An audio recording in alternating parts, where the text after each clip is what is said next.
ప్రార్థన చేసుకుందామండి. ప్రేమ నమ్మకం కలిగిన మా తండ్రి, నీకే స్తుతులు స్తోత్రములు నాయనా. ఈరోజు ఒక విభిన్నమైన పాఠాన్ని ఆలోచిస్తూ ఉండగా నీ యొక్క ఆత్మ మాకు దయచేయమని, పిలిచిన పిల్లలకు వివేచన దయచేయమని, ఇప్పటివరకు పాటలు పాట ఎందును, వాక్యం చదువుట ఎందును, మొదటి మెసేజ్ చెప్పడం ఎందును ఈ యొక్క హస్తం మాకు తోడుగా నడిపించినందుకు కొందరు స్తోత్రాలు తండ్రి. నేనే మరి ప్రాముఖ్యమైన సమయంలోకి వెళుతూ ఉండగా నీ యొక్క పరిశుద్ధాత్మ యొక్క పర్ఫార్మెన్స్ సహాయాన్ని మాకు అందించమని అర్థిస్తూ, నన్ను బలపరచమని బ్రతిమలాడుకుంటూ, అలాగే సోషల్ మీడియా ద్వారా ఈ పాట ఉంటున్న వారు చక్కగా అర్థం చేసుకునేలాగిన వారికి కూడా సహాయం దయచేయని బ్రతిమలాడుకుంటూ ఈ ప్రార్థన నీ ప్రియకుమారుడు మా రక్షకుడు అయిన యేసుక్రీస్తు వసతిగా నామమున అడిగి వేడుకుంటున్నా పరమ తండ్రి, ఆమెన్. ఈ యొక్క వీడియో చూస్తున్న వారు దయచేసి లైక్ చేయండి, షేర్ చేయండి, ఇంకెక్కువ మందికి పంపించండి. ఈ యొక్క పాఠం అనేది చాలా మరి ఇంట్రెస్టింగ్గా ఉంటుంది. ప్రతి ఒక్కరు కూడా తెలుసుకోవాలి బైబిల్ ఏం చదువుతుంది, మరి ఈ యొక్క సమాజం ఏం చదువుతుంది అనే దాని గురించి ఈ యొక్క పాఠం ఉంటుందండి. ఆ పాఠం పేరు ఏంటంటే గ్రహాంతర జీవుల గందరగోళం మనుషుల. గ్రహాంతర జీవుల గందరగోళం మనుషుల అనే టైటిల్ మీద మనం మాట్లాడుతున్నామండి ఈరోజు. అందరికీ వందనాలండి. Thank you so much. చెప్పుకున్నాం కదండి, మరి యొక్క టైటిల్ ఏంటంటే ఈరోజు గ్రహాంతర జీవుల గందరగోళం మనుషుల. ఈ గ్రహాంతర జీవుల గురించి బైబిల్ ఏం చెబుతుంది? ఇప్పుడు మనుషులు అంటే ఒక్కొక్కరు ఒక్కో రకంగా చెబుతున్నారు. మాకు అక్కడ కనబడ్డారు, ఇక్కడ కనబడ్డారు, విచిత్రమైన రూపంలో కనిపించారు అని చెబుతున్నారు. అసలు మరి నిజంగా మనుషులు భూమి మీదే ఉన్నారా, ఇంకా గ్రహాలలో కూడా జీవులు ఉన్నారా అనేది బైబిల్ మనం ఏదైనా సరే ఒక డౌట్ వచ్చిందనుకో ఎవరిని అడగాలండి? బైబిల్నే అడగాలి. బైబిల్ని అడిగితేనే మనకు సమాధానం కరెక్ట్గా వచ్చింది. ఇంకా వేరే వాళ్ళని అడిగితే సమాధానం చెప్పలేరండి. అది ప్రతి ఒక్క దాని గురించి ఏంటి, దీని గురించి కూడా దీంట్లో ఉందా బైబిల్లో అని అనుకోవచ్చు. ప్రతి ఒక్క దాని గురించి, ప్రతి ఒక్క టాపిక్ గురించి కూడా దేవుడు బైబిల్లో రాయించడం జరిగింది. అందుకనే ఏ గ్రంథానికి కూడా పరిశుద్ధ గ్రంథము అని వ్రాయబడదండి, ఒక్క బైబిల్కి తప్ప. మీరు ఏ పుస్తకమైనా చూడండి, వేరే మత గ్రంథాల మీద కూడా ఎక్కడైనా సరే పరిశుద్ధ గ్రంథం అని ఎక్కడ వినటం కానీ చదవటం కానీ చేశారు మీరు ఇంతవరకు? ఒక్క బైబిల్ మాత్రమే పరిశుద్ధ గ్రంథము, ప్రతి ఒక్క పరిశుద్ధ గ్రంథం అన్నట్టు. ఎందుకంటే దేవుడు ఎంతో పరిశుద్ధంగా రాయించాడు. ఎందుకంటే ఆ మహాజ్ఞానాన్ని మనకు అందించడానికి దేవుడు ఈ యొక్క బైబిల్ ద్వారాగా ఆయన రాయించడం జరిగిందండి. అసలు గ్రహాంతర జీవులు ఉన్నారా లేదా, ఈ మనుషులు సృష్టించిన గందరగోళమేనా అనే విషయాన్ని ఈ యొక్క పాఠం మొత్తం పూర్తిగా మీరు విన్న తర్వాత మీకు అర్థమవుతుందండి. ఇక మన పాఠంలోకి అయితే వెళ్ళిపోదాం. అసలు బైబిల్ ఏం చదువుతుంది? అది విచిత్రమైన అంశం. మన BYAలో చాలా అంశాలు ఉంటాయండి. ఎలాంటి విచిత్రమైన డైనోసార్స్ అని ఇంకోటి అని ఇంకా చాలా పాఠాలు ఉంటాయి. కానీ వాటిలో ఇది ఒకటే అని చెప్పుకోవచ్చు.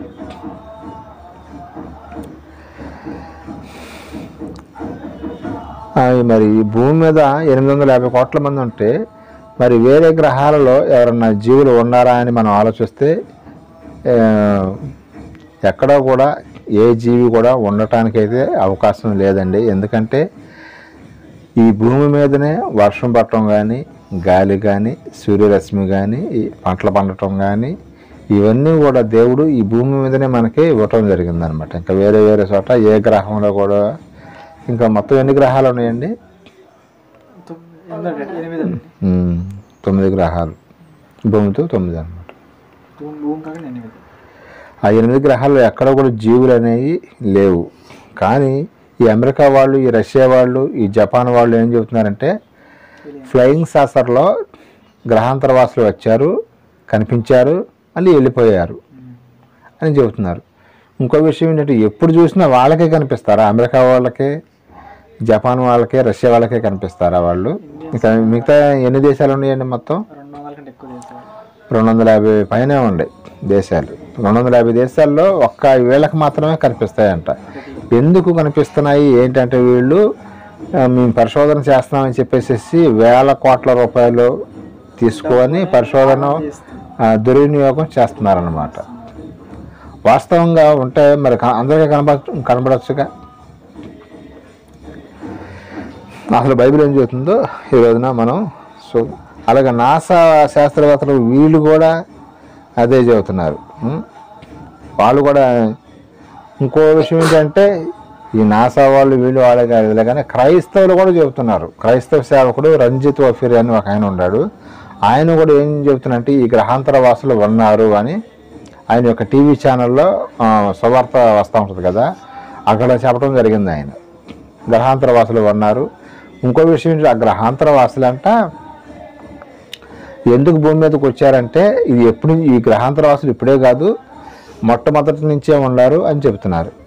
ఎప్పుడంటే ఏదైనా తోటలో అవ్వమ్మ గారిని ఆదాం గారిని దేవుడు మరి బయటికి వెళ్ళగొట్టిన తర్వాత వీళ్ళకి వ్యవసాయం చేసుకోవటం చేత కాదు.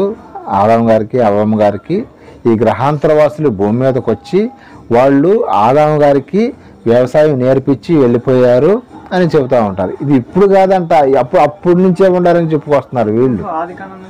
ఆది కాండం నుంచే, భూమి స్టార్టింగ్ నుంచి గ్రహాలలో కూడా జీవులు ఉన్నాయి అని ఒక తప్పుడు సంకేతాన్ని ప్రజల్లోకి తీసుకువస్తున్నారు. ఇది చాలా ఉపయోగపడుద్ది, వినండి మీరు, క్లారిటీ వచ్చింది. ఏంటంటే ఆదాం గారు అవ్వమ్మ గారు అంటే వ్యవసాయం చేసుకోవడం చేత కాదంటే అప్పటి వరకు ఏదైనా తోటలో దేవుడిచ్చినటువంటి ఆ మహిమతో జీవించారు. తర్వాత బయటకు వెళ్ళగొట్టిన తర్వాత ఆహారం కావాలి కదా, సేద్యపరుచుకోవాలి కదా, వ్యవసాయం చేయాలి కదా, వాళ్ళకి ఏం తెలియదు పాపం. అందుకని దేవుడు ఈ యొక్క గ్రహాంతర జీవుల్ని భూమి మీదకి పంపించి వాళ్ళకి వ్యవసాయం నేర్పించి వెళ్ళిపోయేవాళ్ళు, వెళ్ళటం రావటం చేసేవాళ్ళు. వాళ్ళకి సపరేట్గా మళ్ళీ హెలికాప్టర్లు కూడా మరి ఫ్లయింగ్ శాస్త్రం ఉందంట వాళ్ళకి, ఎగురుకుంటూ వచ్చే అవకాశం. ఇవన్నీ చూస్తుంటే అంతా నాటకం, బోటకం, గందరగోళం అని మనకు తెలుస్తుంది. అది బైబిల్ కూడా ఇంకా క్లారిటీ ఏమైనా ఇస్తుందా అని మనం చూస్తే నిజంగా మరి ఆదాం గారికి వ్యవసాయం చేయడానికి వచ్చేవాళ్ళండి వాళ్ళు భూమి మీదకి. అది కూడా అబద్ధం మనకు అర్థమైపోతుండగా. వచ్చిన వాళ్ళు మరి ఇక్కడే భూమి మీద ఉండొచ్చు, మరి వాళ్ళకు కూడా ఆహారం కావాలి కదా, ఇక్కడ పండించుకొని మనం ఒక 10 బస్తాలు వేసుకొని పోవచ్చుగా రైసు. ఇవన్నీ చూస్తే లాజిక్ లేకుండా మాట్లాడుతున్నారు అనమాట. బైబిల్లో ఉండేదిగా, ఖచ్చితంగా దేవుడు రాయిస్తాడు, ప్రతి ఒక్కరు కూడా రాయిస్తాడు. కానీ అది ఉట్టిదే వీళ్ళు మనుషులు కల్పితారనమాట ఇవన్నీ కూడా. అసలు భూమి అది దేవుడు ఏం చెబుతున్నాడో మన బైబిల్లోకి వెళ్ళి చూద్దాం. ఆది కాండము 1వ అధ్యాయం 1వ వచనం చూడండి. ఆది కాండము 1వ అధ్యాయం 1వ వచనం. ఆదియందు దేవుడు భూమి ఆకాశములను సృజించెను. ఆదియందు భూము దేవుడు దేని సృజించాడండి? భూమి ఆకాశం. గ్రహాలని ఎక్కడ రాశాడండి? ఎక్కడ దేనికి ఇంపార్టెంట్ ఇస్తున్నాడు ఆయన? భూమిని ఆకాశం. భూమి భూమి భూమి. ఎందుకంటే ఆయన అనుకున్న మనుషుల్ని ఎక్కడికి తీసుకురావాలనే ఆలోచన ఉంది. ఆదియందు ఆ మనుషులు ఎవరు లేరు. స్టార్టింగ్ ఏం చేశాడు ఆయన? భూమిని ఆకాశాన్ని కలగజేశాడు. ఎందుకంటే నా పిల్లలు భూమి మీదే ఉండాలి, నేను చెప్పినట్టుగా వినాలి అని భూమిని మాత్రమే ఆయన కలిగించాడు. కానీ ఈ గ్రహాలు ఇవన్నీ కూడా ఇంపార్టెంట్ ఇవ్వట్లేదు దేవుడు. మనిషి యోగ్యమైనది భూమి మాత్రమే. భూమి మీదే మనకు వర్షపాతం కానీ ఈ కాలాలు, ఋతువులు ఇవన్నీ కూడా భూమి మీదే వస్తాయండి. వేరే చోట మనకి ఇక ఈ భూమి మీద ఉన్న సౌకర్యం ఎక్కడా ఉండదు. చంద్రమండలంలోకి మనుషులు వెళ్ళారని చెప్తున్నారు. అక్కడ ఆక్సిజన్ ఉంటుందండి. చంద్రమండలంలో ఎక్కడి నుంచి తీసుకొని పోవాలి. ఒకవేళ సపోజ్ ఎక్కడి నుంచి తీసుకుపోయిన ఆక్సిజన్ అయిపోయింది అనుకోండి, ఏం చేస్తాడు? అక్కడ చచ్చిపోవటమే. కానీ దేవుడు మరి ఇక్కడ భూమి మీద ఉన్న మనుషులకి ఆక్సిజన్ అనేది బాగా కొదువుగా ఉందా? బాగానే ఉందా? మరి ఎక్కడ ఎంత సౌకర్యం ఇస్తుంటే దేవుడు భూమిని ఆకాశాన్ని కలగజేశానని చెబుతుంటే కాదు చంద్రమండలం వెళ్ళాలి, అక్కడ ఉండాలి అంటారు. ఎందుకంటే అక్కడ ఉండే అవకాశం కూడా లేదండి. కొంతకాలం తర్వాత యేసుక్రీస్తు వాళ్ళు ఇక్కడ ఉండో రాకుండా ఏం చేస్తారంట, ఈ గ్రహాలు, ఈ నక్షత్రాలు ఇవన్నీ కూడా మొత్తం ఈ విశ్వాన్నే తగలబెట్టేస్తున్నాడు ఆయన. మొత్తం కాలిపోద్ది అనమాట. మనకు తెలిసిన విషయం, పేతురు గారు రాసిన పత్రికలో ఉంటుంది ఆ విషయం. ఇంకా మనం చూడగలిగితే ఆది కాండము 1వ అధ్యాయం 9వ వచనం కూడా చూడండి ఒకసారి. 9-10 వచనాలు. దేవుడు ఆకాశం కిందనున్న జలము చోటనే వచ్చబడి 6 నెలలు కనపడునుగా కానీ పలకగా 9-10. దేవుడు 6 నెలలకు భూమి అని పేరు పెట్టాడు, జలరాశికి ఆయన సముద్రంలో అని పేరు పెట్టాడు. అది చాలా అండి. చూసారు కదా, మనిషిని దేవుడు గ్రహాలలో ఉంచాలనుకుంటున్నాడా, భూమి మీద ఉంచాలనుకున్నాడు? ఇవన్నీ మనం ఇప్పుడు వచనాలు ఇవన్నీ కూడా మనకు ప్రూఫ్స్ అనమాట. ఎవరైనా ఏదైనా అడిగినప్పుడు మన గ్రహాంతర జీవులు లేవన్నప్పుడు వాళ్ళు మీరు ఎలా చెప్పగలుగుతారన్నప్పుడు ఈ వచనాలు మనకి యూజ్ అవుతాయి అన్నమాట. దేవుడు ఏం చేస్తున్నాడు, మనిషిని ఉండటానికి ఈ భూమిని, ఈ భూమి మీద వర్షము, మరి గాలి, ఈ చెట్లు ఇవన్నీ కూడా ఉండటం జరుగుతుంది. ఇంకో విషయం ఏంటంటే ఎండాకాలం మనకి ఎన్ని డిగ్రీల వరకు వెళ్తుంది ఉష్ణోగ్రత? 40 మరి వేరే గ్రహాల మీద ఎంత ఉంటుందో తెలుసా ఉష్ణోగ్రత? ఎప్పుడు కూడా 2000 డిగ్రీలు ఉంటుంది. 2000 డిగ్రీలు ఉంటే చచ్చిపోవటమే.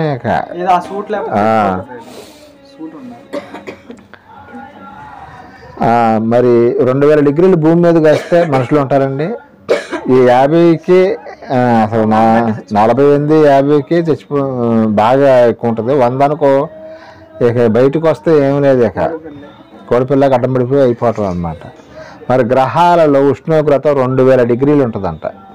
మరి అలాంటప్పుడు వాళ్ళు అక్కడ ఎలా ఉండగలుగుతారు? జీవులు, గ్రహాంతర జీవులు ఉన్నారని చెబుతున్నారే. 2000 డిగ్రీల ప్లస్ ఇంకో వేడి కూడా 2000 డిగ్రీకి వెళ్ళిపోద్దంట. అలాగే కూలింగ్ కూడా -డిగ్రీకి వెళ్ళిపోద్దంట. అంటే ఒక టైంలో గట్టుకుపోతారంట మనుషులాగా. అలాంటి వాతావరణం కరెక్ట్గా లేని చోట ఏవో గ్రహాంతర జీవులు ఉన్నారంట. మరి ఎలా నమ్మాలండి చెప్పండి? సాక్ష్యాలు సరే, ఇంత టెక్నాలజీ పెరిగింది కదా, ఎక్కడో మరి దాక్కున్నటువంటి అతన్ని అమెరికా పిలిచింది ఎవరు అతను, బిన్ లాడెన్ని కనుక్కొని చంపేశారు కదా. ఈ యొక్క మరి వీళ్ళని గ్రహాంతర జీవుల్ని పట్టుకోగలుగుతారా లేదా? ఇంత టెక్నాలజీ వచ్చింది కదా, ఎక్కడో అమెరికాలో ఉన్న మనిషితో మనం మాట్లాడుతున్నామే. మరి ఈ యొక్క టెక్నాలజీతో గ్రహాంతర జీవుల్ని పట్టుకోవచ్చు, ఒక్కళ్ళన్నా పట్టుకోవచ్చు. ఇంతవరకు భూమి మీదకి ఒక్కళ్ళన్నా తీసుకొచ్చి చూపించి నిజంగానే ఉన్నాయి అని ప్రపంచాన్ని చూపించచ్చుగా. ఎక్కడ ఏ ప్రూఫ్స్ లేవండి. ఇది అంతా ఏంటంటే గందరగోళం చేస్తున్న సైంటిస్టులు ఏంటంటే వేల కోట్ల రూపాయలు దుర్వినియోగపరచడానికి, డబ్బులు సంపాదించుకోవటానికి, ప్రపంచ దేశాలని నమ్మించడానికి. ఇంకో విషయం ఏంటంటే అగ్రరాజ్యాలు ఉంటాయి చూసారా, ఈ అగ్రరాజ్యాలు వేరే వేరే దేశంలో అక్కడ ఏం జరుగుతుందని చెప్పేసి ఒక మిషన్స్ పంపించి అవి కనుక్కోవటానికి, గూఢచారులాగా కనుక్కోవటానికి ఈ యొక్క గ్రహాంతర జీవుల పేరుతో వాళ్ళు వాడుకుంటున్నారు తెలుసా.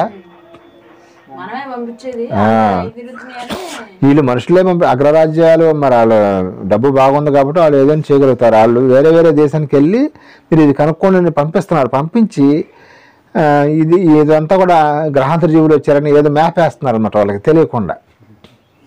మ్యాపింగ్ అంటారు, మ్యాపింగ్ అంటే మోసం చేస్తున్నారు అని చెప్పుకోవచ్చు. ఒక మాటలో గ్రహాంతర జీవులు అనేది లేవు అని బైబిల్ చెప్పడం జరుగుతుంది. ఇంకా మనం చూడగలిగితే ఆదికాండము 1వ అధ్యాయం 14వ వచనం కూడా చూడండి. దేవుడు పగటిని రాత్రిను వేరుపరిచినట్లు ఆకాశ విశాలమందు జ్యోతులు కలుగును గాకనియు అవి సూచనలనియు ఆ కాలమందు దిన సంవత్సరమును సూచించుటకే గాకనియు. సరే అండి, ఇక్కడ మనం చూసినట్టయితే దేవుడు ఈ భూమి మీదే ఈ కాలాలు ఉన్నాయండి. వర్షకాలం ఫస్ట్ ఏ కాలం వచ్చిందండి మనకి సంవత్సరంలో? మనం ఏదనుకుంటే అది ఒకదాని తర్వాత ఒకటి వస్తూ ఉంటుంది కదా. మన జనవరిని లెక్కేసుకుంటే ఇప్పుడు జనవరిలో శీతాకాలం, తర్వాత ఎండాకాలం, తర్వాత ఇట్లాగా కాలాలు ఇట్లా రన్నింగ్ అవుతూ ఉంటాయి. కానీ మిగతా గ్రహాలలో ఈ యొక్క కాలాలు లేవు, వాతావరణం మారదు. మరి అలాంటప్పుడు మనుషులు ఎలా జీవిస్తారు? అక్కడ గ్రహాంతర జీవులు అన్నారు. వాళ్ళకి ఏంటంటే ఒక ప్రత్యేకమైన రూపం పెట్టారు. మనుషుల్లాగా ఉన్నారంటే నమ్మరని చెప్పేసి కళ్ళేమో పెద్దగా, చేతులేమో సన్నగా, నడుమేమో ఎముకలు ఊళ్ళలాగా ఏదో రకరకాల విచిత్రమైన రూపాన్ని వీళ్ళే గ్రాఫిక్స్ ద్వారా చేశారు. రియల్గా మనుషులు అయితే అలా పడతారండి అసలు? గ్రాఫిక్స్ ద్వారా చేసి. ఇంకో విషయం ఏంటంటే మీరు ఆశ్చర్యపోయే విషయం, చంద్రమండలంలోకి ఫస్ట్ ఎక్కింది ఎవరండి? చంద్రమండలం మీదకి వెళ్ళింది మనిషి. అది పేరు నీల్ ఆర్మ్స్ట్రాంగ్. నీల్ ఆర్మ్స్ట్రాంగ్ అనే అతను చంద్రమండలం మీదకి వెళ్ళి అక్కడ అమెరికా జెండా పాతాడు. అక్కడ జెండా పాతటానికి అక్కడ అసలు వాతావరణం అనుకూలించిద్దండి? ఇది ఒకటి ఆలోచించాలి. చాలా మందికి ఈ విషయం తెలియదు. ఎస్, ఇది ఫేక్. అంటే నీల్ ఆర్మ్స్ట్రాంగ్ అనేవాడు ఒకవేళ వెళ్ళే ఉండొచ్చేమో కానీ జెండా బాధటం అనేది అమెరికా వాడు ఏంటంటే మా దేశం గొప్ప దేశం అని చెప్పుకోవటానికి ప్రపంచం మొత్తం అన్ని నమ్మించటానికి వాడు అమెరికా జెండాని పాతిచ్చాడు అక్కడ. ఇది జస్ట్ గ్రాఫిక్స్ ద్వారా చేసిందే. ఇది కూడా చంద్రబాబు మీదకి వెళ్ళొచ్చు కానీ ఈ జెండా బాధటాలు ఇవన్నీ కూడా ఉట్టి మాట అని కొంతమంది అపోహ వ్యక్తపరుస్తున్నారు అనమాట. కుదరదు, అక్కడ జెండాలు ఎట్టబోతారు, వాతావరణం కుదరదు, అదే అటు గుచ్చితే గాలి వెలిగిసిపోద్ది అనమాట. అలాంటిది ఎలా గుచ్చుతాడు అని సైంటిస్ట్ చాలా మంది ఒప్పుకోలేదు. అది డెప్త్కి వెళ్ళేవాడికి అర్థమైంది. సామాన్య మానవుడికి మనకి అంటే ఇప్పుడు మనం ఈ పాఠం నేర్చుకుంటున్నాం కాబట్టి మనకు కూడా కొంచెం అవగాహన వస్తుంది. లేకపోతే మనకి అసలు ఆ పాయింట్ దాకా వెళ్తాం మనకి చీటీలు కట్టుకోవాలి, ఆడికి వడ్డీ ఎంత కట్టాలి, ఇదే సరిపోద్ది మనకి జీవితం అంతా కూడా. కానీ మనకి చంద్రమండలం దాకా వెళ్ళేంత మైండ్ ఎవరైనా అంత సామాన్య మధ్యతరగతి కుటుంబీకులు స్టూడెంట్స్ అయితేనేమో నాకు మంచి మార్కులు రావాలి, మంచి ఉద్యోగం రావాలని, ఎట్లాగా పెద్దోళ్ళు అయితేనేమో అప్పుల బాధ నుంచి ఎట్ట బయటికి రావాలని, క్రైస్తవులు అయితేనేమో క్రైస్తవులు కూడా మా అమ్మాయికి పెళ్లి కాలేదు, మా అబ్బాయికి ఉద్యోగం రాలేదని ఈ ఆలోచన ఉంటే మనకి సపోజ్ చెబుతున్నా. మరి ఇక్కడ దాకా వెళ్ళాలంటే సైంటిస్ట్ మన ఈ పాఠాలు నేర్పిస్తున్నారు కాబట్టి మనం నేర్చుకుంటున్నాం కాబట్టి అక్కడ దాకా నాలెడ్జ్ అనేది గెయిన్ అవుతున్నాం అనమాట మనం. ఇది చాలా మంచి విషయం చెప్పుకోవాలి. డిగ్రీ చదువుకున్నాడు, పీజీ చేసిన వాళ్ళు కూడా ఇలాంటి పాఠాలు ఇలాంటి విషయాలు అర్థం కావు. అలాంటిది దేవుని కృపను బట్టి దేవుడు మనకి ఎంత మహాజ్ఞానాన్ని అందిస్తున్నాడంటే నిజంగా దేవుడికి కాళ్ళకి మనం సాష్టాంగ నమస్కారం చెప్పాల్సింది ఎవరైనా సరే భూమి మీద ఉండేవాళ్ళు. అంత గొప్ప జ్ఞానాన్ని దేవుడు మనకి ఈ యొక్క పాఠాల ద్వారా నేర్పిస్తున్నాడు అన్నమాట. ఇంకా దేవుని యొక్క సంకల్పం ఏంటండి? ఆయన యొక్క సంకల్పం ఏంటంటే బైబిల్లోంచి మనం చూద్దాం. ఎఫెసీ పత్రిక 1వ అధ్యాయం 4 నుంచి 6 వచనాలు 2 కలిపి ఉంటాయి, ఒకసారి చదవండి. ఎఫెసీ పత్రిక 1వ అధ్యాయం 4, 6.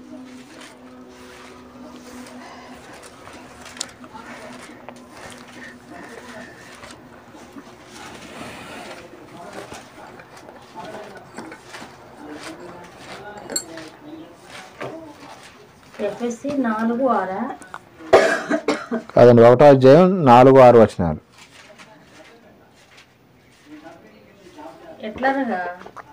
ఎట్లనగా చదవండి.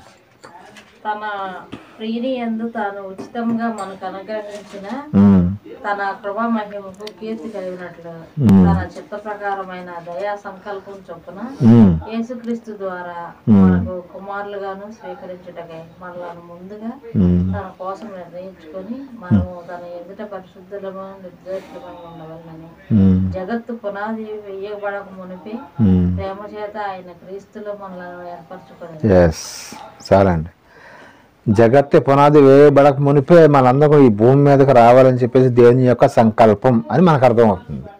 భూమి మీదకి రావాలన్నా గ్రహాలలో కూడా నా పిల్లలు ఉండాలని. ఇంకో విషయం ఏంటంటే గ్రహాలలో కూడా పిల్లలు ఉండాలని బైబిల్లో ఎక్కడా రాయలేదండి. ఒకవేళ కనుక ఇప్పుడు ఈ యొక్క గ్రహాంతర జీవులు ఉండాలని అంటే దేవుడి మాట అబద్ధం అవుతుంది. ఇప్పటి వరకు కూడా దేవుడు ఏం చెప్పుకుంటూ వచ్చాడు? భూమి మీదే భూమి మీదే భూమి మీదే భూమి మీద మీరు బతకటానికి భూమి మీదే, ఆహారం మీకు పండించుకోవాలంటే భూమి మీదే, మీరు గాలి పీలవాలన్నా దేనికైనా భూమి మీద మీకు ఆక్సిజన్ ఉంది, వేరే వేరే గ్రహాల్లో మనిషి ఉండటానికి అవకాశం లేదు అని దేవుడు చెప్పుకుంటూ వస్తున్నాడు. ఇప్పుడు ఈ యొక్క వచనంలో కూడా ఏంటంటే మనల్ని భూమి మీదే యేసుక్రీస్తులో మనల్ని రక్షింపాలని ఎప్పుడు జగత్తు పునాది వేయబడక మునిపే ఆయన యొక్క ఆలోచనలో మనం, అది అసలు దేవుడి యొక్క ప్రణాళిక. మనం పుట్టక మునుపు మనం ఎవరు కడుపున పుట్టాలి మనకి ఐడియా ఉంటుందండి అసలు? మరి దేవుడు చూసారు ఎంత ఆలోచన ఉందో. యేసుక్రీస్తు వారిలో మనకు రక్షణ కలగాలని చెప్పేసి జగత్తు పునాది వేయబడక మునిపే ఈ భూమి, ఆకాశం, నక్షత్రాలు ఇవన్నీ ఈ గ్రహాలు ఏమి లేనప్పుడే దేవుడు మనల్ని అందరిని కూడా ఆయన యొక్క ఆలోచనలో కన్నాడు మనల్ని. అది కొంచెం మన మెదడుకి అందరూ అసలు మనం ఆలోచించడానికే ఆ యొక్క ఆలోచన రాదు మనకైతే. మరి ఆయన చూసి అసలు ఈ జగత్తు పునాది అంటే అసలు ఎప్పుడు స్టార్టింగ్, ఎప్పుడు అసలు ఎవరికైనా అర్థమవుతుందా మనకి? గత 100 సంవత్సరాలకి వెళ్తేనే మనం వెనక్కి వెళ్తేనే 50 సంవత్సరాల వెనక్కి వెళ్తే ఏం జరిగిందో తెలియదు మనకి. కానీ మరి దేవుని యొక్క ఆలోచన చూసారా? అసలు ప్రణాళిక మన యొక్క ప్రణాళిక ఎప్పటి నుంచి ఉందో మనం చాలామంది ఏమనుకుంటామంటే దేవుడు ఇంతమందిని పుట్టించాడు కదా, ఇంతమంది పాపం చేస్తున్నారు కదా, ఎందుకు ఇంకా ఉంచుతున్నాడు అనుకుంటాం. కొద్దిమంది సహదాసులు లెక్క పూర్తయ్యేదాకా ఓపిక పడతాడు ఆయన. మనకులాగా ఊరుకుని కంగారు పడ్డా ఆయన దీర్ఘశాంతవంతుడు. అందుకనే ఇన్ని అక్రమాలు, ఇన్ని దోపిడీలు, ఇంత మానభంగాలు జరుగుతున్నా కానీ దేవుడు ఎందుకు ఆయన సహిస్తున్నాడంటే సహదాసులు లెక్క ఇంకా పూర్తి అవ్వలేదు. అది ఎప్పుడైతే పూర్తి అవుతుందో యేసుక్రీస్తు వారు రెడీగానే ఉన్నాడంట. నేను తలుపు వద్ద రెడీగానే ఉన్నానని చెప్తున్నాడు ఆయన. రెడీగా ఉన్నాడంట. అందుకనే ఇక్కడ మనం తెలుసుకునేది ఏంటి, దేవుని యొక్క ప్రణాళిక ఏంటంటే మనిషి భూమి మీద తప్ప ఇంకెక్కడ ఉండటానికి వీలు లేదు అని ఈ యొక్క వచనాల ద్వారా మనం తెలుసుకోవాలి. యెషయా గ్రంథము 45 అధ్యాయం 18 వచ్చిన ఒక్కసారి చూడండి.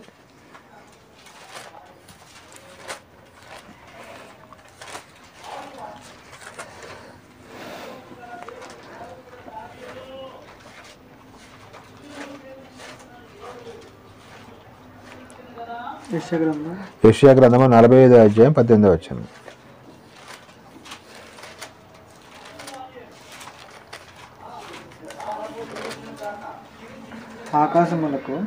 ఆకాశములకు సృష్టికర్తయగు యెహోవాయే దేవుడు.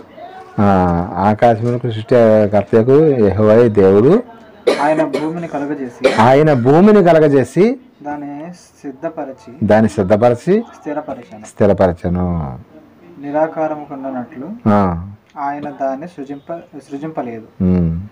నివాస స్థలమునట్లుగా దాన్ని సృజించాను. ఇది నివాస స్థలం ఏదంట ఇక్కడ క్లారిటీ ఇచ్చేసాడా? ఇంకేమైనా డౌట్ ఏమైనా ఉందా? ఇంకా ఆలోచిద్దాం.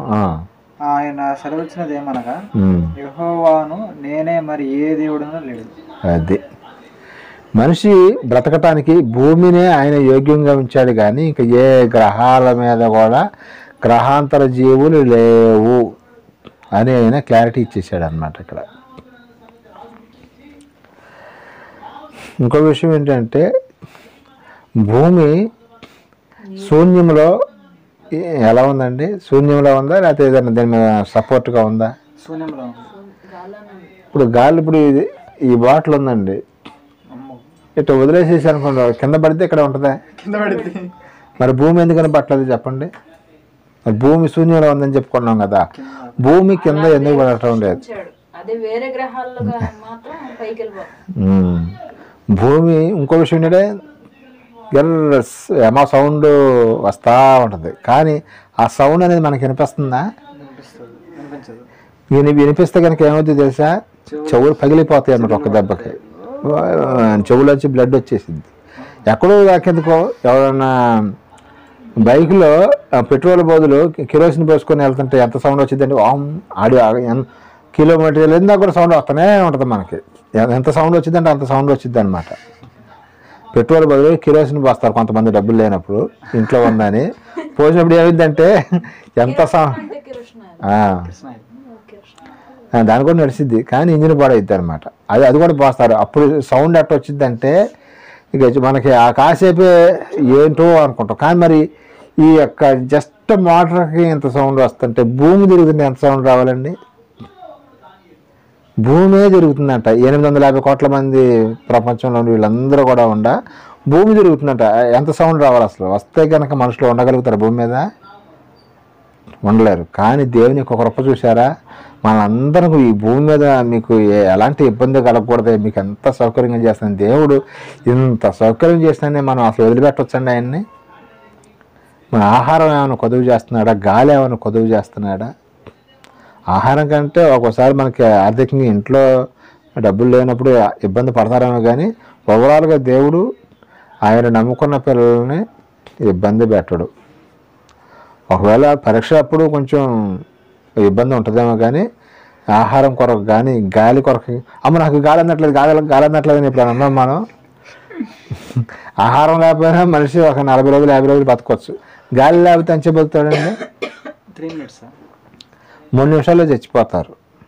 3 నిమిషాలు గాలి ఆపి చేసాడు దేవుడు, ఏంటి పరిస్థితి? ప్రపంచంలో ఎవరన్నా ఒక్కళ్ళన్నా మిగులుతారా? ఒక్కళ్ళు కూడా మిగలరు. మరి దేని యొక్క కృప చూసారా? మనుషుల్ని వేరే వేరే గ్రహాల్లో అయితే అక్కడ ఇవన్నీ కూడా ఉండవండి. గాలి కానీ, వెలుతురు కానీ, సూర్యరశ్మి కానీ, పంటలు పండించుకోవటం, వాళ్ళకి ఆహారం ఏమి ఉండదు. కాకపోతే ఈ యొక్క గ్రహాంతర వాసులని అబద్ధాలు ఆడి జనాన్ని నమ్మిస్తున్నారు. కానీ గ్రహాంతర వాసులు అనేది ఉండటానికి బైబిల్ ప్రకారంగా ఎక్కడా లేదు. దేవుడు ఒకవేళ ఉంటే కనుక దేవుడు బైబిల్లో రాయించి పలానా గ్రహంలో నేను అక్కడ వాళ్ళని పోషిస్తున్నాను, భూమి లేక ఇంకో గ్రహం ఉందని ఎక్కడన్నా బైబిల్ మొత్తం మీద ఒక్కసారి చూపించండి, ఎక్కడన్నా రాశాడు ఆయన? ఎక్కడా కూడా లేదు. మనిషికి నివాస యోగ్యం భూమి గ్రీన్ ప్లానెట్ అంటారు దీన్ని. భూమిని ఏమంటారండి? Green planet. పచ్చగా ఉంటుంది అన్నమాట. భూమి పైనుంచి చూస్తే కెమెరాలతో వేరే వేరే గ్రహాలు అయితే పచ్చగా కనబడవు, కానీ భూమి మొత్తం పచ్చగా ఉంటుంది. మనం ఏదైనా ఊరికి వెళ్ళేటప్పుడు పచ్చని పొలాలు కనిపిస్తూ ఉంటాయి, మన మనసు ఆటోమేటిక్గా ఎలా ఉంటుందండి? భలే సంతోషంగా ఉంటుంది చూసావా? అలాగే ఈ భూమిని పైనుంచి చూస్తే గ్రీన్ ప్లానెట్ పచ్చగా కనబడుద్ది అనమాట. ఎందుకని పచ్చగా కనబడుద్ది చెప్పండి? ఇక్కడ వర్షం కురుస్తుంది కాబట్టి, చెట్లు పెరుగుతున్నాయి కాబట్టి, పంటలు పండుతున్నాయి కాబట్టి.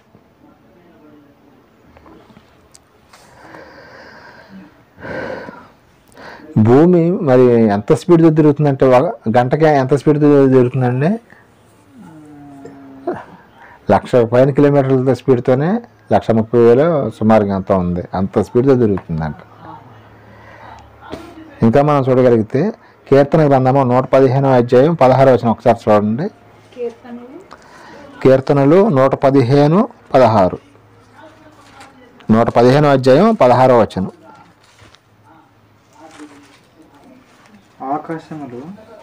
ఆకాశములు యెహోవా వశము, భూమిని నరులకిచ్చి ఉన్నాడు. చూడండి, అయిపోయిందా? అది నరులు ఎక్కడ ఉన్నారంటండి? ఏ గ్రహం మీద ఉన్నారంట? భూమి కూడా ఒక గ్రహమే.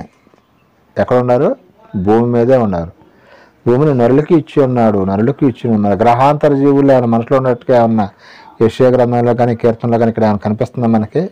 ఎక్కడ ఏమి కనిపించదండి. ఎక్కడ బైబిల్లో ఎక్కడ రాయించలేదు దేవుడు రాయించకుండా మనిషి ఎవడు ఏది చెప్పినా సరే అసలు అది పట్టిది. ఇంకో విషయం, కొన్ని మహాజ్ఞానులు కొంతమంది ఏం చెబుతున్నారు? 1999 యుగాంతం అన్నారు, అది మిస్ అయిపోయింది. తర్వాత 2012 అన్నారు. మనిషి ప్రెడిక్ట్ చేయగలుగుతాడండి ఖచ్చితంగా? 2012 యుగాంతం అని అప్పుడు గోల చేశారు, కానీ మన వాళ్ళు ఒప్పుకోలేదు. దేవుడు చెప్పకుండా నువ్వు చెప్పడానికి ఎవరు? అసలు అంతం ఎప్పుడంటే యేసుక్రీస్తుల వారే మీరు రెండో రాకడ ఎప్పుడు వస్తారంటే ఆయనే చెప్పలేదు. తండ్రికే తెలుసు కానీ నాకు తెలియదు అన్నాడు ఆయన. ఆయన ఎప్పుడు పంపిస్తే అప్పుడు వస్తానని చెప్పాడు.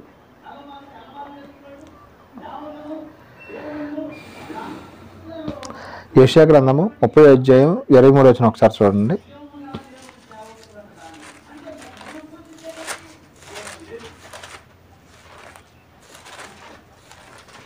యెషయా గ్రంథము 30వ అధ్యాయం 23వ వచనం. నీవు నీ భూముల విత్తుటకు నీ గింజలకు కావలసిన వాన ఆయన కురిపించను. భూమి రాబడి అయిన ఆహార ద్రవ్యం ఇచ్చును. అది విస్తార సార రసము కలదై ఉండను. ఆ దినమున నీ పశువులు విశాలమైన గడ్డి బెల్లలో వేయను.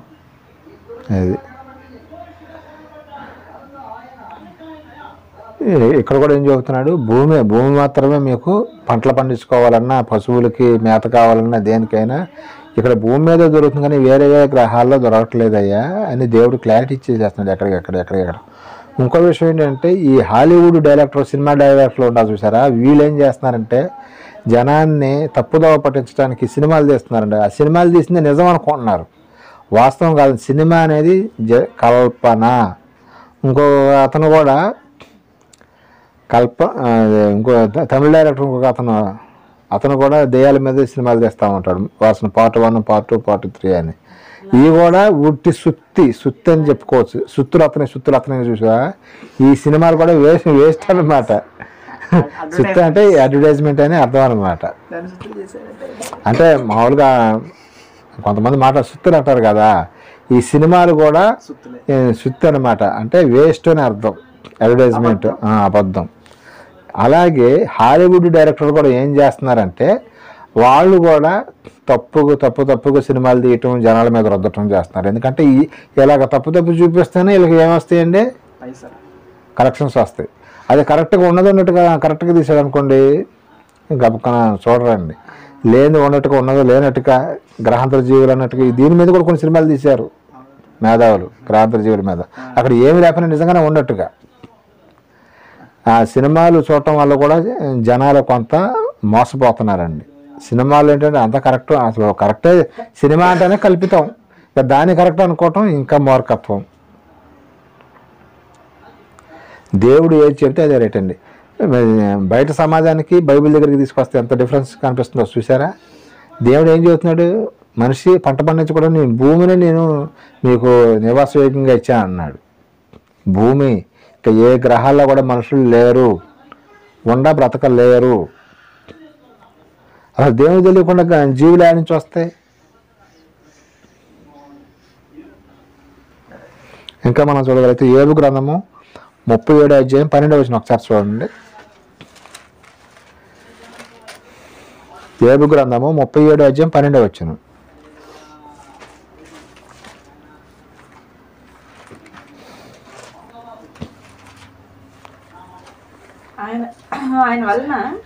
ఆయన వలన నడిపింపబడినవై నరులకు నివాస యోగ్యమైన భూగోళము మీద మెరుపును మేఘములను ఆయన వాటికి ఆజ్ఞాపించినది యావత్తును అవి నెరవేర్చును. సార్ మనిషికి నివాస యోగ్యం ఏం చెబుతున్నాడు ఇక్కడికి వచ్చేవరకే, భూమి భూమి భూమి భూమి. గ్రహాంతర వాసులు లేరు లేరు లేరు లేరు. ఏ గ్రహాల్లో కూడా మనిషి ఉండటానికి వీలు లేదు. జస్ట్ భూమి మాత్రమే మనిషి నివాస యోగ్యము.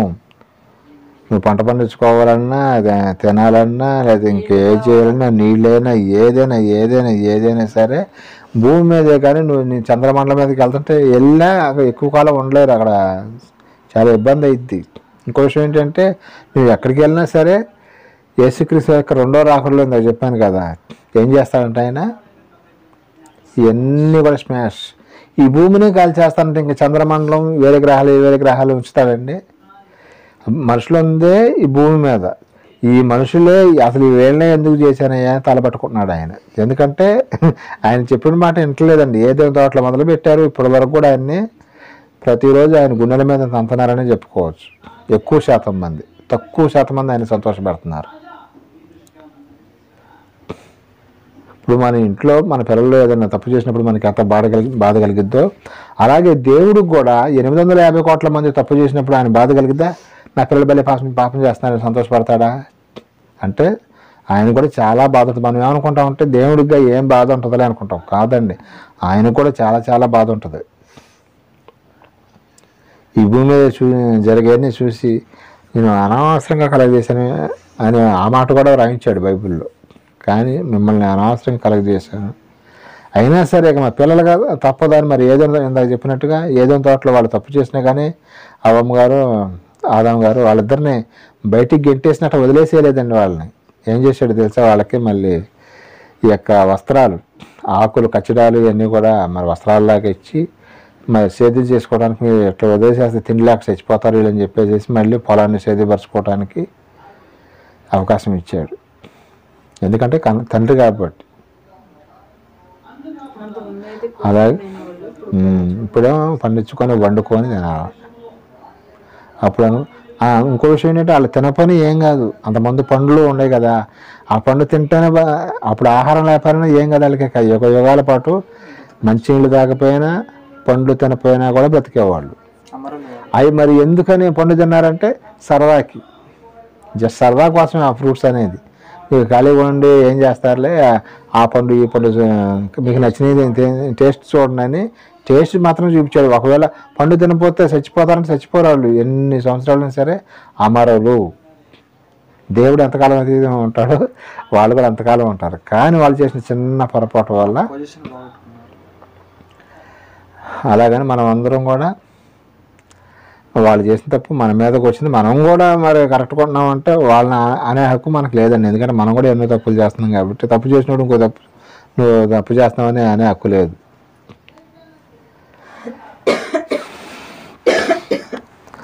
ఇంకా మనం బైబిల్లో చూడగలిగితే అపోస్తుల కార్యము 17:26 చూడండి.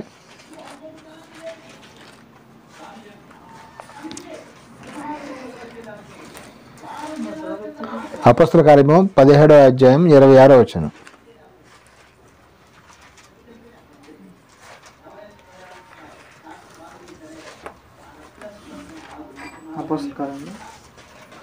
అపోస్తుల 17:26.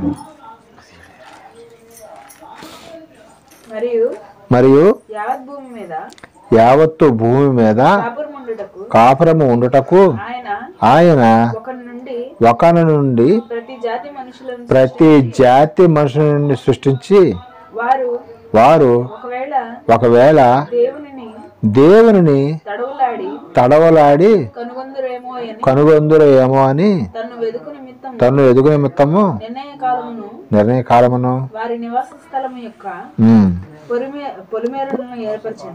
చాలండి. అది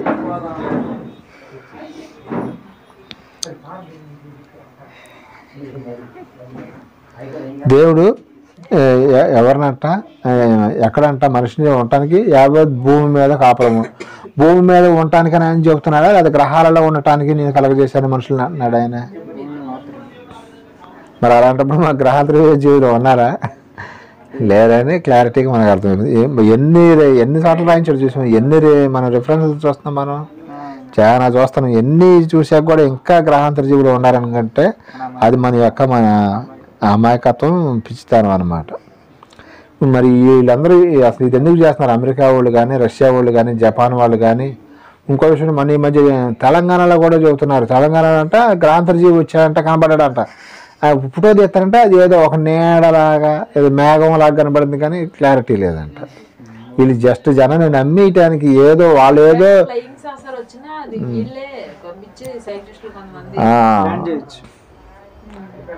అట్లాగా మనుషుల్ని మోసం చేయటానికి ఇవన్నీ కూడా ఈ యొక్క సైంటిస్టులు ఏం చేస్తున్నారంటే డబ్బులు దుర్వినియోగపరచడం. వాళ్ళ యొక్క మా యొక్క దేశం ఇంత గొప్పది, మేము ఇది కనుక్కున్నాం, గ్రహాంతర జీవులు మేము కనుక్కున్నామని అమెరికా వాళ్ళు, ఈ జపాన్ వాళ్ళు, రష్యా వాళ్ళు వాళ్ళ యొక్క దేశాలను బాగా ప్రపంచం మొత్తం తెలిసేటట్టుగా పబ్లిసిటీ చేసుకున్నారని చెప్పుకోవచ్చు ఒక మాటలో చెప్పాలంటే. ఏదైనా ప్రయోగాలు చేయడానికి మిగతా వాళ్ళు డొనేషన్ బాగా డబ్బులు పంపిస్తారు కదా, దానికోసం అనమాట.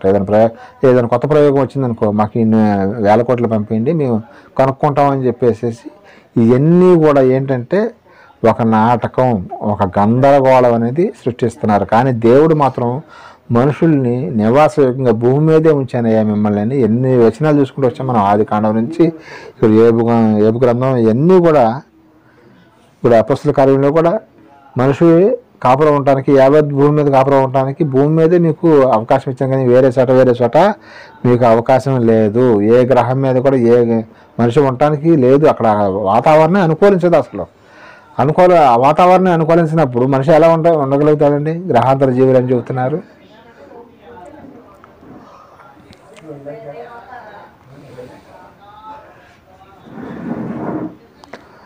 ఆది కాండము 1:28 ఒకసారి చూడండి. ఆది కాండము 1:28.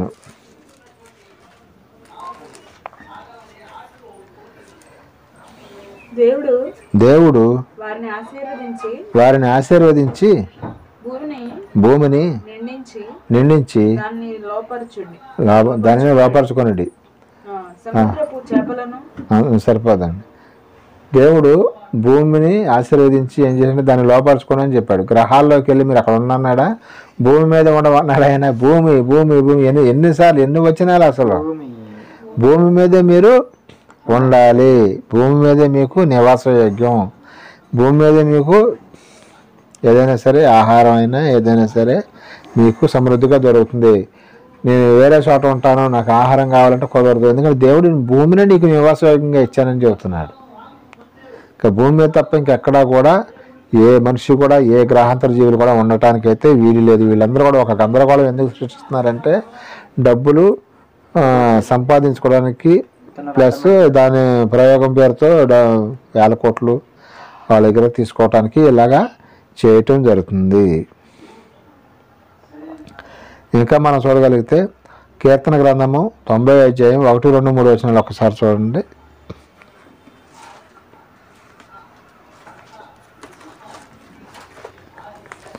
కీర్తనలు 90 అధ్యాయం 1, 2, 3 వచనాలు.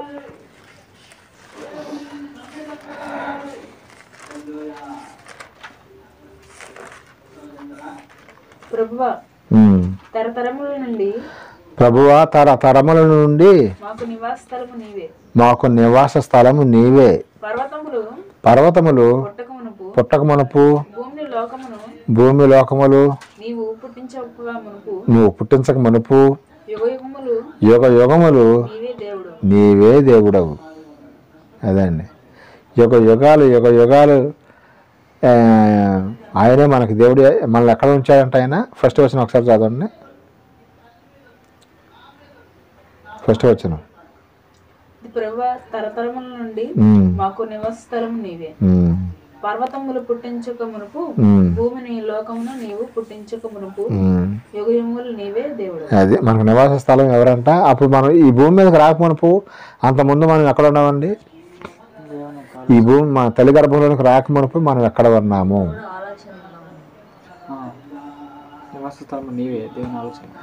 ఆయనలోనే ఉన్నాం. ఆలోచన ఉన్నాక ఆయనలో ఉన్నా ఒకటే అనమాట.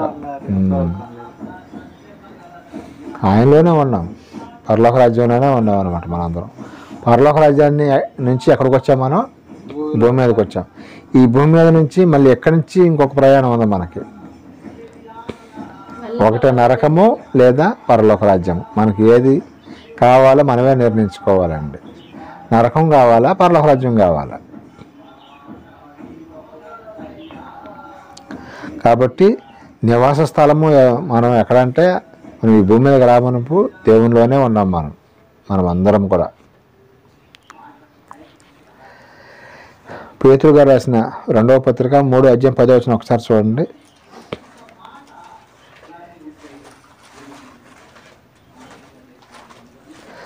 మరి గ్రహాంతర వాసులు కానీ ఈ భూమి కానీ దేవుడు ఏం చేస్తానని చెబుతున్నాడో ఇక్కడ మనం చూద్దామండి. పేతురు గారు రాసిన 2వ పత్రిక 3వ అధ్యాయం 10 వచనం అండి. అయితే ప్రభు దినము దొంగ వచ్చినట్లు వచ్చును. ఆ దినమున ఆకాశములు మహాధ్వనితో గతించిపోవును. అది ఆకాశములు ఏంటంట? మహాధ్వనితో గతించిపోవును. అది ఈ భూమి మీద కానీ, ఈ గ్రహాలు కానీ, ఈ చంద్రుడు కానీ, ఈ నక్షత్రాలు కానీ అన్నిటిని కూడా దేవుడు ఏం చేస్తానన్నాడు? ప్రభు 2వ రాకడలో మొత్తం కాల్చేస్తానన్నాడు. ఏదో గ్రహాల్లో ఏదో మనుషులు ఉండాలని ఏం లేదండి. ఇప్పుడు ఎక్కడ దాక్కుందాం, అక్కడ దాక్కుందాం, చంద్రమండలంలో ఫ్లాట్లు కొనుక్కుందాం. ఈ భూమి మీద జరిపోవట్లేక చంద్రమండలంలో అంటే ఫ్లాట్లు కొనుక్కొని అక్కడ ఇల్లు కట్టుకుంటున్నారు. కొంత కట్టుకుందామని అనుకుంటున్నారు. ఇవన్నీ కూడా మనిషి మహాబాధ్యత. ఎన్ని సంవత్సరాలు బతుకుతాడండి ఒక మనిషి? 70, 80, మహా అయితే 90 ఫైనల్. 90 తర్వాత కష్టమే ఈ రోజుని బట్టి చూస్తే. 90 తర్వాత అందులో కూర్చోవడం కుదరదు, నుంచోవడం కుదరదు ఇక చాలా. ఎందుకంటే మనలో ఉన్నటువంటి సెల్స్ అన్నీ కూడా, కణాలన్నీ కూడా చచ్చిపోతాయి అన్నమాట. మన ముసలి వాళ్ళు ఎందుకు అయిపోతూ ఉన్నాయి చెప్పగలుగుతారా? మన ముసలి వాళ్ళం ఎందుకు అవుతున్నాము? పోషకాలు కణ విభజన తగ్గిపోతుంది. అది కొంతవరకే ఉంటుంది కానీ ఈ సైంటిస్టులు కణ విభజన పెంచుదామని ప్రయత్నం చేస్తున్నారు. కానీ అది దేవుడైతే సక్సెస్ కానివ్వడు అనుకుంటున్నాను నేనైతే. 150 సంవత్సరాలు 200 సంవత్సరాలు బ్రతుకుదామని అనుకుంటున్నారు.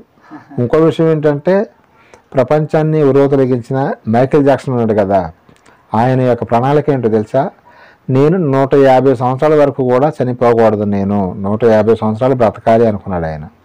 కానీ ఇంకో విషయం ఏంటంటే ఆయన సంపాదించిన సంపాదన ఎన్ని కోట్లు అంటే వేల కోట్లు, లక్షల కోట్లు. ఆయన మొహం కడగడానికి ఒక ఇద్దరు డాక్టర్లు అంట. పొద్దున్నే లేకగానే ఆయన మొహం కడగటానికి ఇద్దరు డాక్టర్లు, ప్లస్ స్నానం చేయటానికి ఇద్దరు డాక్టర్లు.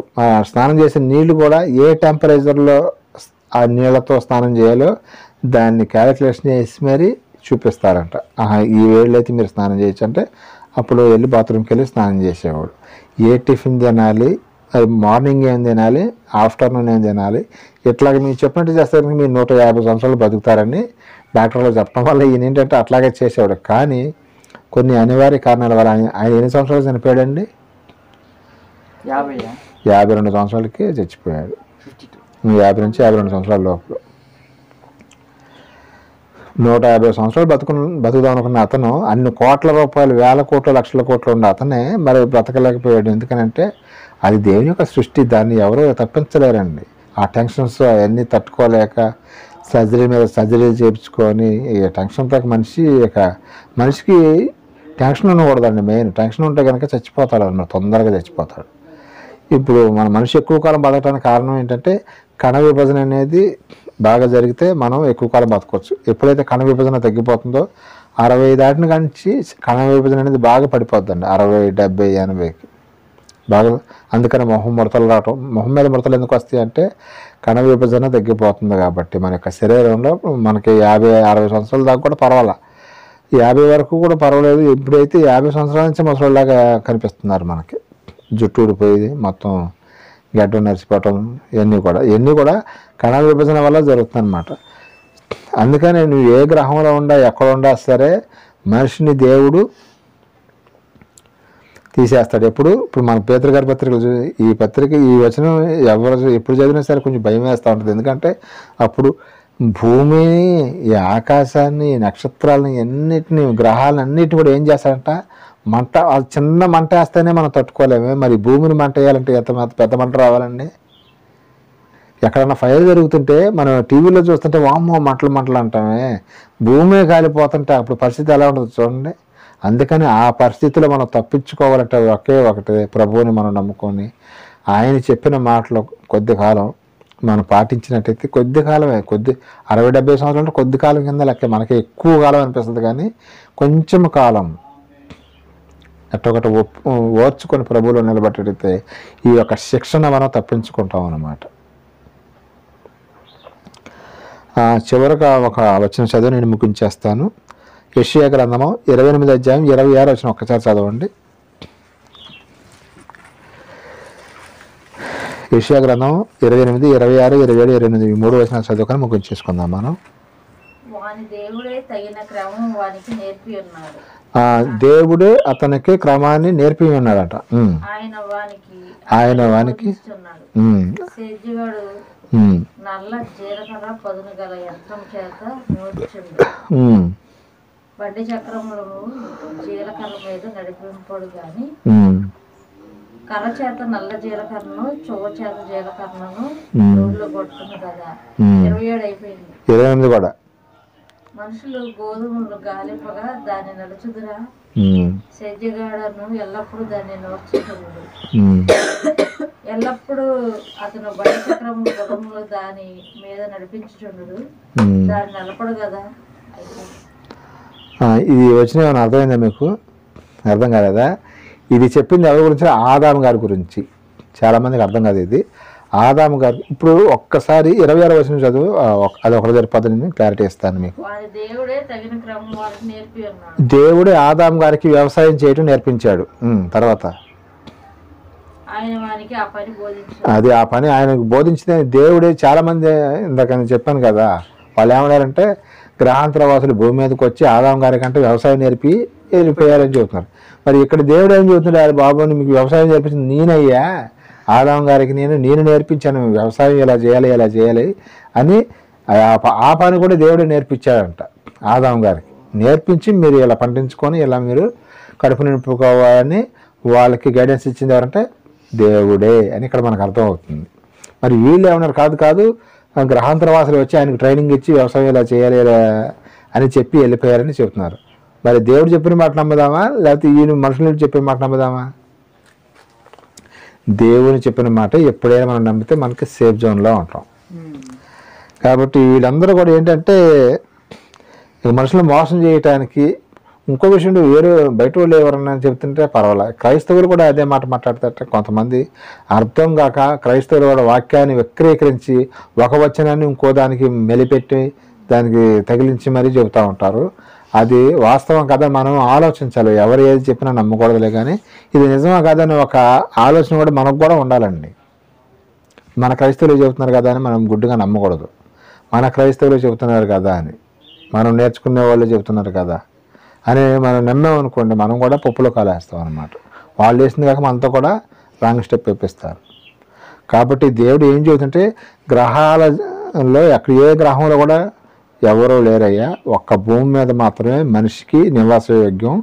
ఈ యొక్క గ్రీన్ ప్లానెట్ని మీకు ఇవ్వటం జరుగుతుంది. ఇక్కడ మీరు పంట పండించుకొని నేను చెప్పినట్టుగా కొంచెం కాలం కనుక మీరు జీవించినట్టయితే మీకు పరలోక రాజ్యాన్ని ఇస్తానని చెప్పడం జరుగుతుంది.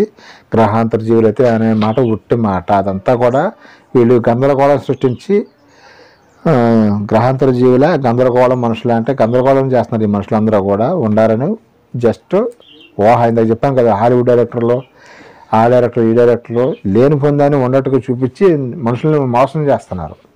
వాళ్ళు డబ్బులు సంపాదించుకోవటానికి మోసగాళ్ళు వాళ్ళు సినిమా డైరెక్టర్లు. ఒక మాటలో చెప్పాలంటే దేవుడు మాత్రమే మనల్ని ఇక్కడి నుంచి ఆయన దగ్గరికి రప్పించుకునే పనిగా మనకి ఈ యొక్క మహా జ్ఞాన గ్రంథాన్ని బైబిల్ని మన చేతిలో పెట్టాడు. కాబట్టి మనం దీన్నే నమ్మితే మనకి చాలా సంతోషంగా ఉండగలుగుతాం అన్నమాట. ఈ కొద్ది మాటలు దేవుడు దీవించిన కాక చిన్న ప్రార్థన చేసుకొని ముగించేసుకుందాం. ప్రేమ నమ్మకం మా తండ్రి నీకే సూచిస్తున్నాం. నేను ఇప్పటివరకు నీ మాటలు చెప్పాను తండ్రి. నేను గ్రహాంతర జీవుల గందరగోళ మనుషులు అంటే గందరగోళ మనుషులు గ్రహాంతర జీవులు ఉన్నారని చెబుతున్నారు, కానీ అది అవాస్తవని మాకు చాలా చక్కగా బైబిల్లో ఎన్నో వచనాలు మాకు చూపించి, నేను ఎన్నో వచనాలు మాకు చూపించి మాకు అర్థమయ్యేట్లుగా చేసినందుకు వందనా స్తోత్రాలు తండ్రి. అలాగే ప్రక్కనే మందిరంలో జరుగుతున్న ఆరాధనలో కూడా సమస్త మహిమగంత ప్రభలు మీరు పొందుకొని, అలాగే ప్రపంచవ్యాప్తంగా ఎక్కడైతే నీ పిల్లలు నాయన మరి నేను ఆరాధిస్తున్న వారందరినీ కూడా మరి చల్లగా కాచి కాపాడమని, ఇంకా ఏ ఒక్క ఆత్మ కూడా నశించిపోవటం నాకు ఇష్టం లేదని చెబుతున్నారు కదా తండ్రి. నేను ఇంకెంతోమందికి నేను వాక్యం తెలియక నశించిపోతున్నాను తండ్రి. వారందరూ కూడా వాక్యం తెలుసుకొని నీవే నిజమైన దేవుడిని ఎరిగి నీళ్ళు ఫలించులాగా, అలాగే నన్ను నా కుటుంబాన్ని కూడా మా యొక్క చిన్న సంఘాన్ని కూడా జ్ఞాపకం చేసుకోమని, నీళ్ళు ఫలించలాగా నాటి జ్ఞానాన్ని మాకు దయచేయమని ప్రార్థన నీ ప్రియకుమారుడు మా రక్షకుడు అయిన యేసుక్రీస్తు శక్తికి నామమున అడిగి వేడుకుంటున్నా పరమ తండ్రి. ఆమేన్. తండ్రి యొక్క దయ, కుమారునికి ప్రేమ, పరిశుద్ధాత్మక సన్నిధి సహవాసం మనకి లోకల సకల పరిశుద్ధులకు అనిపించేట్లకు సదాకాలం తోడుకు నడిపించిన గాక. ఆమేన్. అందరికీ వందనాలండి.